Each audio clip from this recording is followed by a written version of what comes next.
The other tidbit of video game news that we received this week is actually just yesterday. It was released out. Microsoft announced that they were going to cease all manufacturing of the Xbox 360 hardware, the current hardware that they have out on the market. They're going to go ahead and end that particular manufacturing, I believe. Let's see here. Let's see here. The writing's been on the wall. They predict by the end of this year, they're no longer going to be producing or manufacturing the Xbox 360 console for release to stores. Which actually, if you think about it, the console hit the market in 2005. It's had its run for 11 years, not as long as a PS2, but pretty fucking long as far as manufacturing goes, and it's definitely made its mark. I mean, part of the reason why Microsoft sought to make the foolish decisions that they made with the Xbox One was part of the fact that the Xbox 360 was so fucking, successful in the market. Anybody have thoughts on that? Memories, things that you want to go ahead and bring up before we kiss the 360 goodbye? Fuck the 360's red rings of death. Look, the one thing that many people could not get past was that red ring of death bullshit. Yeah.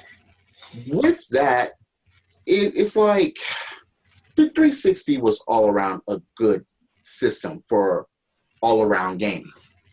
It didn't make the mistakes that the PS3 made. Yeah. As far as costs and manufacturing, except making it cheaper and then the red rings. But at the end of the day, it pretty much kicked ass. It kicked a lot of ass, and it revolutionized Xbox Live, because even with the original Xbox Live was still in its infancy. Yeah. Yep. But on the 360, man, that just, okay, yes, it copied a bit from Nintendo as far as the fucking avatars and stuff like that, but the 360 whooped ass when it came to Xbox Live, and that boosted it a whole lot. Plus, first party started to drift a bit later on in the 360's life, but third party was still solid. Yeah. It started leaving video game centric stuff at the end of its life. At the end of, not at the end of its lifespan, but when the Xbox One was coming out. But the 360, had a lot of great memories with that console. It was a pretty solid console. Good games, and for 11 years, I mean, damn. Great Mouse? Great Mouse. Yeah, you haven't said much over the last 10, 15 minutes. Probably better that way. I have a love and hate relationship with the Xbox 360 because I'm an owner of 4 Xbox or 360. Death problem. Why do you have 3 or 4, whatever? Well, I mean, one thing that I have to say for them, that when the hardware started to fail, I think Microsoft handled it well as anybody who would be in that same situation. They allowed you, they pretty much paid for your shipping and paid for the repair and sent it back to them. All you had to do was write them, and they'll send you a black bag. You put your 360 in there, and you mail it out to them in about, I don't know, month, 2 months, sometimes 4 or 5 months. What, was it because of this? Yeah. All of this? Yeah. Yeah. Look at that Death Star right there. Yeah. Death. Ring of Death. Just Knight Rider shit. I mean, this is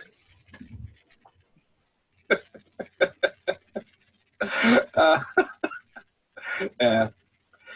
This is my, Red Ring of Death aside, okay, and kind of the thing that with the Xbox 360 that we have to recognize, like you guys brought up as far as Xbox Live, with the PS2 and the Xbox before it, game consoles had started flirting with the option and the functionality of online gaming. The Xbox 360 pretty much perfected it as far as game consoles went. When it came to, there's a reason why Call of Duty and all of Battlefield and all of the other online multiplayer games that ended up building the esports genre that's out there now. There's a reason why they thrived on the 360 was because Microsoft knew that if they expanded the functionality and they brought it outside of the individual publisher's hands and the individual developer's hands and handled the heavy lifting of putting that backbone of Xbox Live together, that it would facilitate multiplayer for a lot of companies and a lot of developers. And that part they did right. The other thing that they had going for them is that they had the greatest third-party support during that generation. All right. When it came to the multi-plat games, because the Xbox 360 was so close to the PC, that was the base SKU. All right. It was the first one that it was developed for in mind. And once everything was bulletproof to go ahead and be put out on the Xbox 360, then it was ported over to the other consoles. All right. You want a prime example of that? Just pick up Bayonetta. All right. Play Bayonetta on Xbox 360 and then play it on the PS3. There is a world of difference in the experience. All right. Now, the Xbox 360 was a great console. It sold great for Microsoft. Wait a minute. Did it sell great, or did they just, have to give a lot of them away because of that? Once again, the Red Ring of Death bullshit. Well, we have to keep in mind that there was, aside from the Red Rings of Death and the amount of reciprocity that people had as far as owning multiple consoles, and also in consideration to the number of consoles that got banned off of Xbox Live, there's a little bit of inflation. Yeah. But the thing about that is that as far as almost every really successful console goes, there's going to be a little bit of inflation due to that.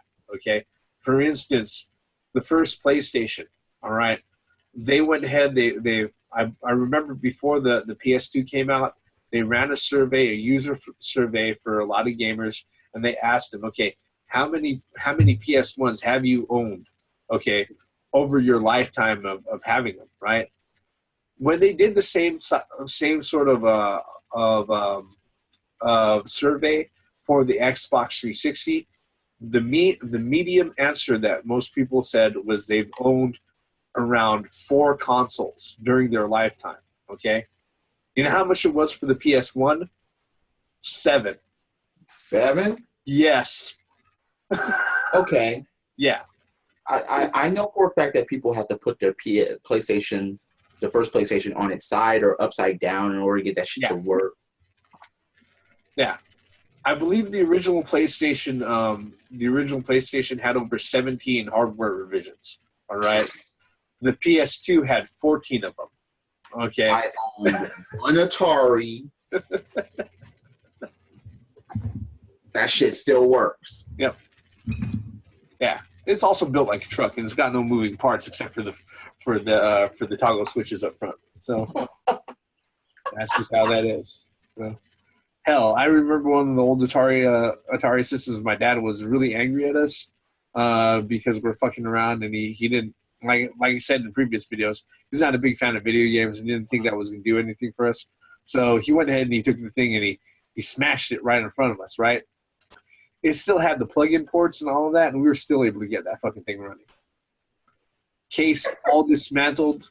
Yeah, we had to use a pair of pliers to go ahead and flip the power switch, but it was still fucking working. You see people out there, we're fucking determined to play our fucking video games because they're fucking fun. Yeah. So there you go. Yeah. Gray Mouse, you have anything to say?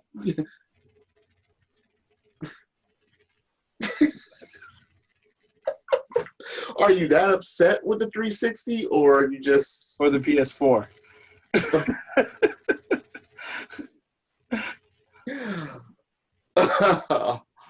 Oh man, favorite games on the 360, if you have one. If I have one. Favorite game on 360. Wow, you know, it's been a while since I've played my 360. Well, I was really happy that they brought out Virtua Fighter 5. Oh yeah. What was the last one? FS something like that. Yeah, they finally brought out Virtua Fighter 5. Granted, it was as a digital title, but at least Actually, I have Virtual Fighter 5 online as a disc. No, the latest one, the latest version of Virtua Fighter 5. Yeah, because I know about Virtua Fighter 5 online, and that was because there's about 3 or 4 different versions of Virtua Fighter 5 in Japan. Yep, because I know they brought out the last one as a digital only title. Let's see here. Virtua Fighter 5. Yeah. The games that I like, I mean, most of them are third party titles. Like Max Payne 3, like the Arkham series, Portal. You know, those were games that really clinged on to me. Actually, if I think about it, I absolutely loved Arkham Asylum and Arkham City. Arkham City probably more as far as the Xbox 360, and I also like playing through the Assassin's Creed game until I got through up until Revelations, and then for some reason I stopped right there. But I'll have to pick them up again to see how it goes. But the Assassin's Creed series has always been a great series, and I'm actually, glad that I was introduced to it through the Xbox 360. What about you, Great Mouse? Well, I have about 300 games sitting on my shelf here. Ooh. Xbox 360 was pretty much the system that I got most games for. Like I said, I'm just going to rehash what y'all said. The Arkham series, the Assassin's Creed, the Halos, just so many. Was there anything exclusive to Japan that you got that people wouldn't see here? No. Should I have even asked that question? No. No. No. First of all, even if there were games, he wouldn't be able to play them on his American console. No, he would be able to. I don't think they were region free. I know because I have what's that? Virtual Law 4 for the Xbox 360.